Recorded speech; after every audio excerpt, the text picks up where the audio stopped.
buckle up for Gary Lineker at his insufferable worst. And bear in mind, you pay his wages. Lineker, the epitome of an out-of-touch multimillionaire lovey-lefty with luxury beliefs, got into hot water when he said the messaging "stop the boats" echoed the language of 1930s Germany. He was suspended from the BBC, but of course now he's doubled down.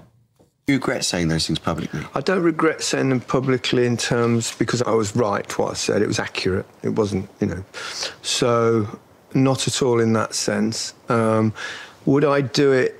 Would I, in hindsight, do it again? No, I wouldn't, because of all the nonsense that came with it. Was it nonsense? Why was it nonsense? Yeah, it was absolute nonsense, yeah. It was a ridiculous overreaction to something that was just a reply to someone that was being very rude. And I wasn't particularly rude.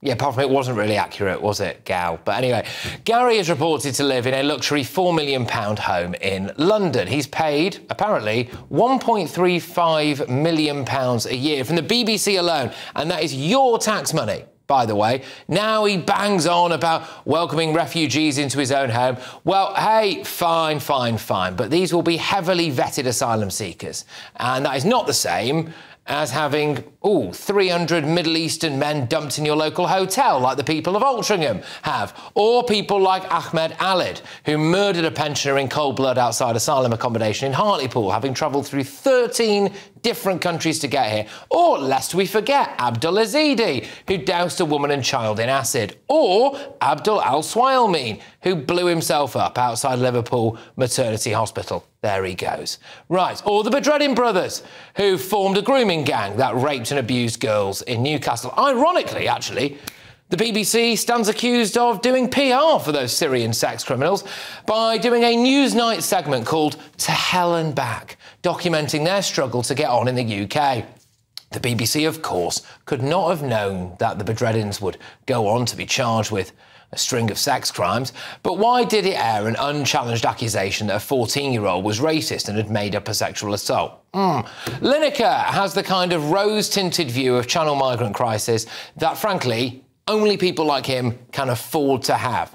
How many times do he or, I don't know, any female members of his family have to get on a bus or a train and be confronted by an illegal migrant sex predator? Do you remember when the BBC ran this documentary called Gaza, How to Survive a War Zone? Good morning.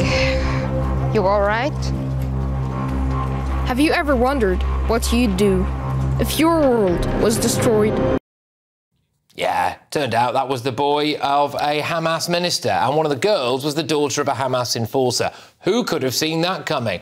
There are questions about whether taxpayer money actually went to Hamas as well, but Lineker signed a letter to get that documentary reinstated on the BBC, and he's doubled down on that as well. Do you still sign that letter? Yes. 13-year-old child narrating, it's not been written by... It's been written by the people who produced the show. But the BBC failed to do sufficient due diligence. I don't believe they did. I think they just capitulated to lobbying that they get a lot of lobbying. And audiences didn't know something quite fundamental about the child, which is that he was the son of a Hamas official. Isn't that a problem? I don't think so, no. And so you would put the programme back on iPlayer now? 100%. I think you let people make their own minds up. We're adults. We're allowed to see things like that. I mean, it's incredibly moving. I mean, gosh. So, just to say as well, a lot of people online have picked up on this, especially members of the Jewish community, it must be said there, about Gary Lineker's use of the word lobbying. And they are posing questions, whether he means this or not, about potentially him buying into what people do regard as an anti-Semitic trope about Jewish people behind the scenes being involved in shady lobbying and that kind of puppet master trope that there is. But hey, maybe he didn't mean that. But shockingly, he appears to say that the October 7th massacre by Hamas just needs a bit more context. But the Israeli position is that what is happening in Gaza is a response to the slaughter and capture of innocent Israelis on October the 7th. And which was awful, which was truly awful. And that full context needs to be there when discussing what's going on. But that's not the full context, is it? Because the full context starts way before October the 7th, doesn't it? grief. For someone who seems obsessed with the rhetoric of Nazi Germany, he doesn't seem able to recognise another group of people who want to wipe Jews off the face of the earth. The only thing I think that Gary Lineker got right was this. His time. I think, you know, I've done it for a long time. It's been brilliant. It's been great. You don't need to leave. The show's doing well. It's rating well. You're up for it. You enjoy it. You're good at it. Well, perhaps they want me to leave. Yeah, we all do. We all want you to leave. Anyway, surely he's broken impartiality guidelines again here. I mean, he seems to say it's OK to have an opinion on a major news story if you're at the BBC. I know where I stand on this. I'm sorry, it's more important than what the BBC, what's going on there is, you know, the mass murder of thousands of children is probably something that we should have a little opinion on. But the BBC as a whole needs to be impartial about it. Why? It needs to be factual. Yeah, which, as we've just seen, it really struggles with sometimes. So, to be clear then, Gary Lineker, still employed by the BBC, as far as we're aware, just used the BBC to say the BBC shouldn't have suspended him, the Nazi Germany stuff was blown out of proportion. He seems to think October the 7th needs context and thinks that the BBC Hamas propaganda piece should be put back on iPlayer. Right, so why should Gary Lineker be allowed to present the BBC's 2026 World Cup coverage? Why should BBC licence fee payers be forced to cough up for that guy's wages? Us blokes hate talking about a little thinning up top, and many of us settle with that balding look, but that wasn't for me, and that's why I went to Elite Hair, the world's leading hair loss clinic, and now I've had over 4,000 new hairs added to this barnet, and very soon I'm going to be rocking some brand new flowing locks. And you can too! So how does it work? Step 1, I sent the team a set of photos of my head. Step 2, I then spoke to one of the Elite Hair staff who looked through my photo submissions and worked out a treatment plan for me. Step 3, Elite Hair then organised accommodation and the treatment. I was at their state-of-the-art treatment centre in Istanbul, and their incredibly kind staff took me through the process, and before I knew it, I was in surgery. Elite Hair and their leading medical experts have specialised in pain-free treatments using the sleep deep method, and they really mean that. I felt incredibly relaxed the whole time, and I haven't felt any pain since. Check out Elite Hair using the link in the description. When you do, Elite Hair will provide you with a free personalised hair analysis. Then you'll join over 100,000 happy patients. Hit that link and start your hair growth journey like I did today. Let's get the thoughts of my panel this evening. We, of course, have GB News star Alex Armstrong. We've also got Esther Kraku, columnist and broadcaster, and Labour activist Chris Worrell. Alex, I'll start with you on this. You know, when you see Gary Lineker doubling down on all of that stuff, really, I mean, I think, do we need to stop paying him, do you think? Absolutely. The arrogance seeming off of him as he's saying these things is absolutely bewildering to me. And I was spotting that he was on the BBC, so I didn't realise. I thought this was an independent interview done. Can't believe he would think this is appropriate for the BBC. Not only is he defending his own corner and sort of taking a dump on the BBC's decision to drop him, but he's also using it as a platform. He's a sports presenter, not a politician. If he wants to change the way Britain's foreign policy works or have an opinion on Gaza, why doesn't he be a politician and appear on a Newsnight? Absolutely shocking. The country's sick of millionaires like him who sit in their £1 million mansions telling them what they should think while they're forced to cough up to pay for his bills. Yeah, well, what do you make of that? I mean, he's obviously doubled down on several issues there, and I know a lot of people will find that quite concerning, that you've got him there spouting off things like October the 7th needed context or all of that stuff. Where are you on the old Gary Lineker debate? I don't care about his views on anything. Not because I don't think he's entitled to them. Of course, I think he's entitled to them just as like we all are. I simply have no interest in having someone who has signed an impartiality clause with an organisation that clearly is trying to feign off political bias one way or another, taking £1.2 million a year and then feeling like he still has the right to spout his views. This is the thing, he is a complete narcissist, and usually narcissists don't think they're narcissists. He thinks that he's the only person that's suited to stand from the mountaintops and shout what he thinks is right. He can go and become a pastor at a mega church in Oklahoma if he wants people to do that, to follow him and listen to him like Jesus and we're his disciples, but he's not. He's a sports presenter. I personally don't take my political views or advice or, you know, any sort of ethical issues from former footballers that are worth millions. Not to say that they're not valid. I would feel the same way if I completely agreed with everything he said, by the way.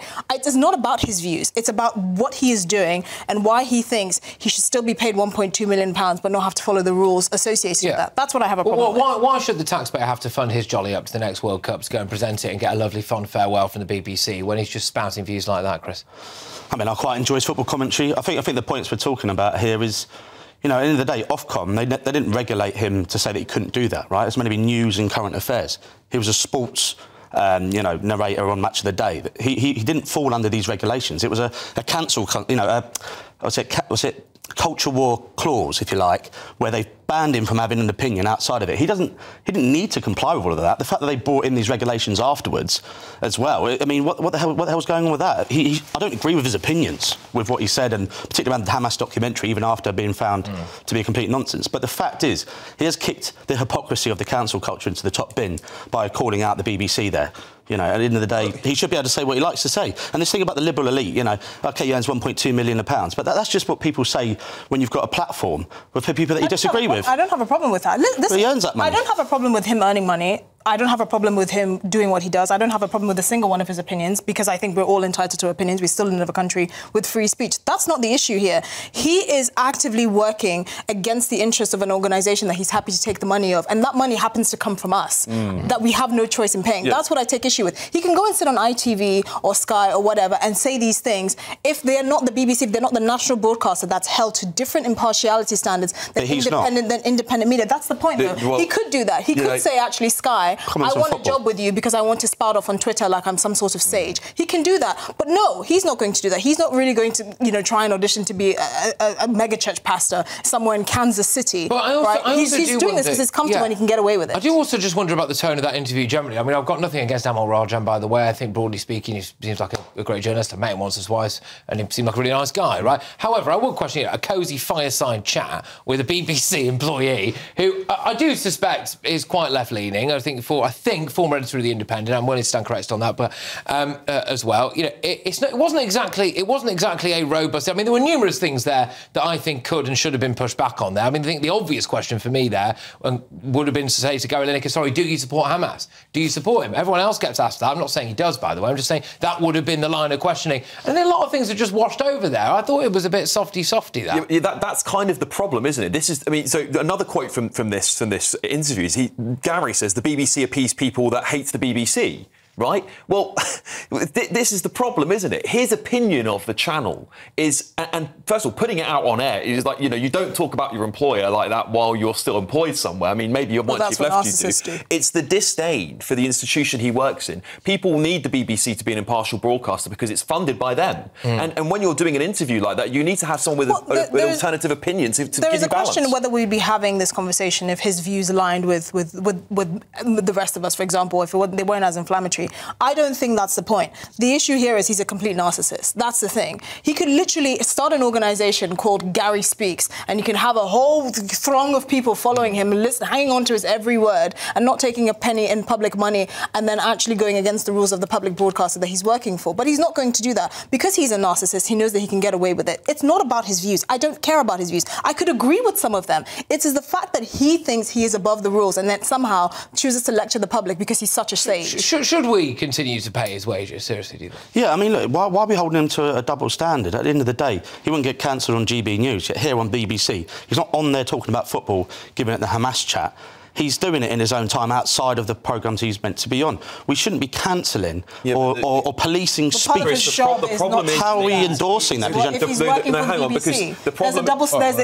I'm sorry. That is one of the rules of his contract. If he wanted to spout his views, which he's very entitled to, he doesn't have to work for the BBC. He didn't break any rules. As a footballer, he made a pretty penny. He didn't break any rules. Well, hang on, but it's trial by media. It's far deeper even than BBC rules. It's because British people are forced to pay a licence fee. They are forced legally. If they own a television, which I'm sure most people do, or even a tablet or a laptop, they're forced to pay his salary. And therefore, when you're being asked by the taxpayer, essentially the taxpayer, to fund your bills, you must be impartial because you need to represent the rules. You're representative of the institution. Is there also a question mark just about the idea that maybe Gary Lineker is radically out of touch? I mean, I question whether... Who cares? Most people in his position are. I mean, things like the 1930s Germany, Russia, we're saying, I was right about that. I was right about that. Well, no, you weren't, mate. He's a narcissist. I'm sorry, all of the people he hangs out with are equally as adrift from reality. And again, I don't care. There's so many people that have views that I disagree with. You would be happy to see him present the World Cups? Oh, absolutely. I mean, at the end of the day, he's a great football commentator. The geezer's from a fruit and veg, you know, son of a fruit and veg store. He's not some liberal elite. No, we can't be holding our... you know, people who are TV pundits to a double standard. Ofcom, there was no rules broken. It was a trial by media. And even if you disagree with him, which I do on a lot of what he says, he should be allowed to say what he wants. You know what's funny? If his other presenters from other parts of the world... What about Andrew Neil? Parts of the country, he wrote for The Spectator. Andrew Neil, I'm sorry, Andrew Neil's a political broadcaster. Yeah, but he worked for The Spectator on the BBC. He works in politics. That's completely different. But he worked for the BBC and wrote for The Spectator. It's fine. If other presenters that Gary Lineker works with were as mouthy as he is, they would be fired instantly. It's because he knows he has them by the cojones. It's cancel culture. It's not cancel culture. He's got the right views for the lovey set, hasn't he, I suppose? But anyway, speaking when Gary Lineker announced that he was stepping down from presenting Match of the Day, the BBC issued a statement about this, didn't they? And they basically said that there was... Gary is a world-class presenter and we're delighted that he'll lead our coverage of the next World Cup and continue to lead our live coverage of the FA Cup. After 25 seasons, Gary's stepping down from Match of the Day. He'll be hugely missed on the show, but we're so happy that he's staying with the BBC to present live football. Speaking about the old Gaza How to Survive a War Zone documentary that had several really notorious links to Hamas, the BBC spokesperson said a BBC News review has identified serious flaws in the making of this programme. Some of these were made by the production company, some by the BBC. All of them are unacceptable. BBC News takes full responsibility for these and the impact that these have had on the corporation's reputation. We apologise for this. OK.